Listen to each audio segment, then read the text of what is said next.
The Drowning, 2016, is a psychological thriller that explores guilt, justice, and the haunting weight of past decisions. This narrative recap transforms the film's tense, dialogue-driven structure into a flowing prose story. Rather than a simple summary, it retells the events in a novel-like fashion, capturing the emotional unease, the shifting power dynamic, and the chilling presence of a past that refuses to stay buried. The movie opens with Tom Seymour, a successful child psychiatrist, escaping to the countryside with his wife Lauren for a weekend away from the city. Lauren teases him about his lack of comfort with nature, but Tom tries to enjoy the quiet. Their afternoon walk takes an unexpected turn when they notice a young man struggling in the river.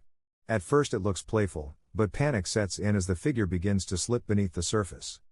Without hesitation, Tom dives into the water, fighting the current to pull the stranger back to shore.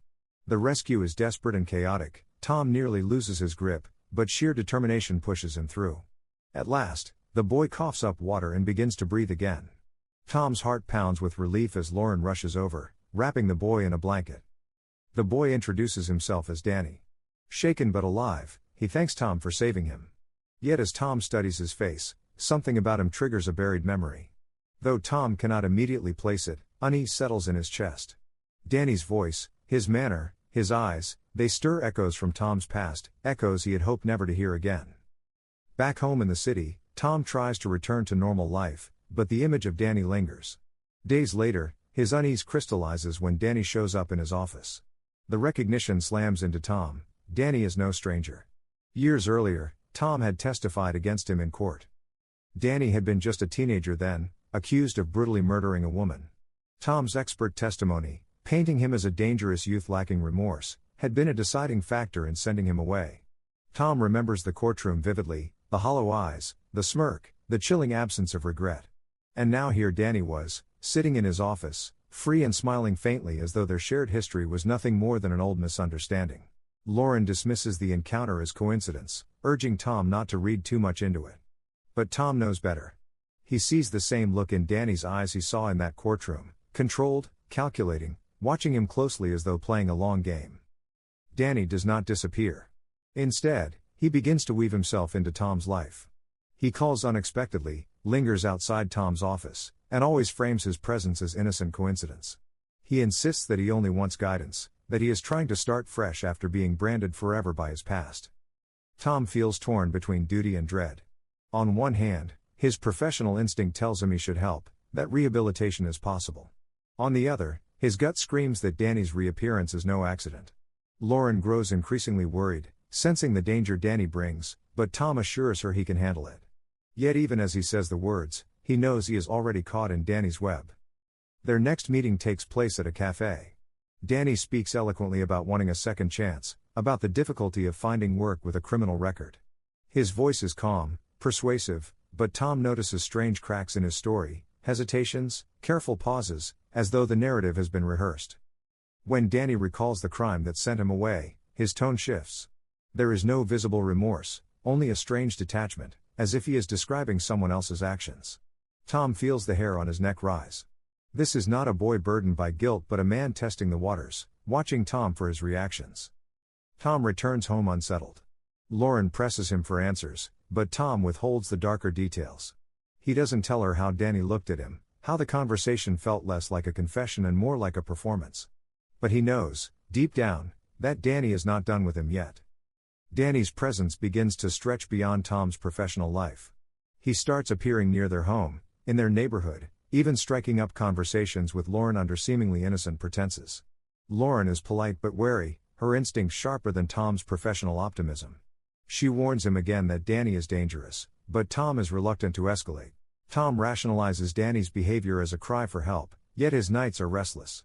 He begins to replay the courtroom trial in his mind, the testimonies, the crime scene photographs, the chilling calm of Danny's demeanor.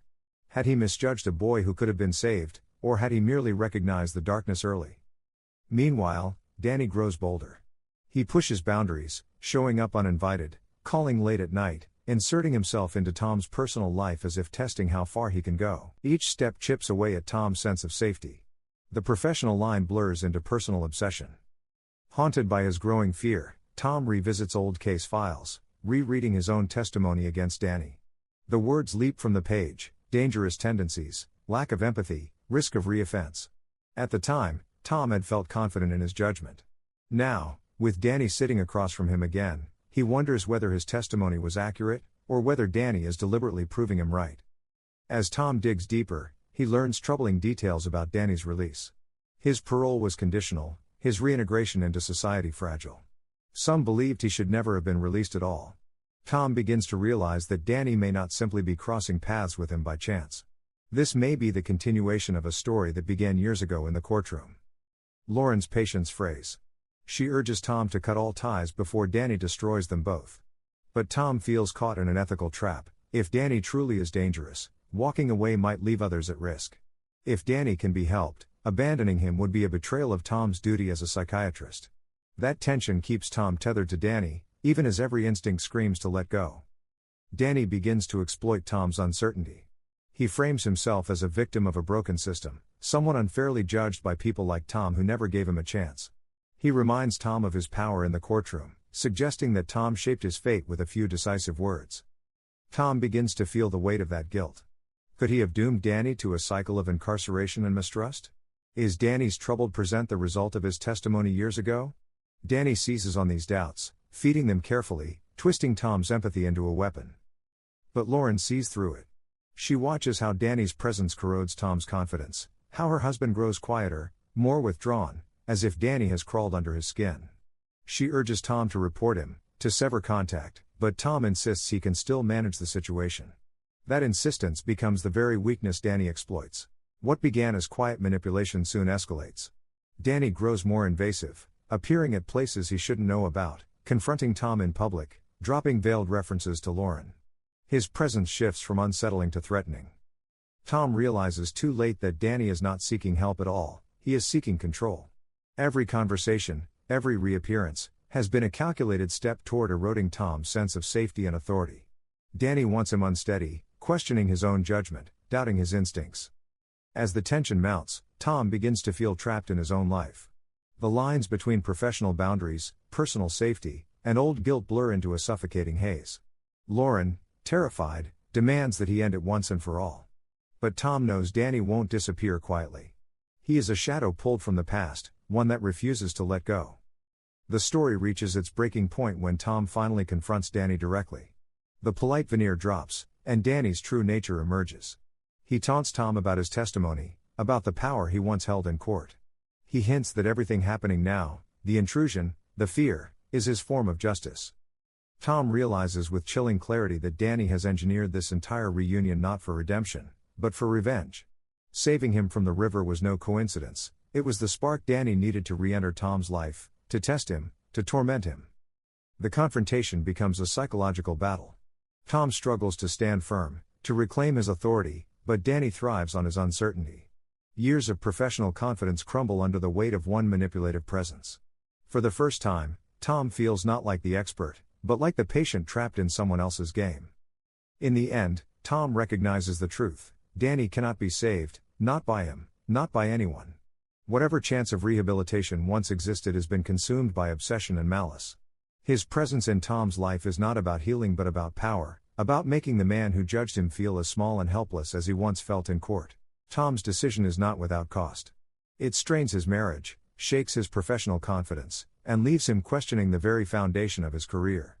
But he learns that some darkness cannot be reasoned with, some pasts cannot be rewritten. As Danny finally slips out of their lives, the silence that follows feels both liberating and haunting. Tom and Lauren are left to pick up the pieces, to rebuild trust and safety, but the shadow lingers. For Tom, the drowning was never just about the boy in the river. It was about the weight of judgment, the ghosts of decisions made long ago, and the chilling reminder that the past never truly stays buried. The drowning closes not with explosive violence, but with quiet devastation. Tom Seymour is left questioning his choices, both in the courtroom years ago and in his present struggle with Danny. The story lingers on the fragility of judgment, how one decision can alter lives, and how the past has a way of resurfacing when least expected. By retelling the film in narrative form, we see more than just a psychiatrist haunted by a former patient. We see a man grappling with the limits of redemption, the dangers of misplaced empathy, and the terrifying persistence of unfinished business. The drowning reminds us that sometimes, saving someone does not free them. Sometimes, it only invites the darkness back in. Don't forget to like this video and subscribe to our channel. Thanks for watching.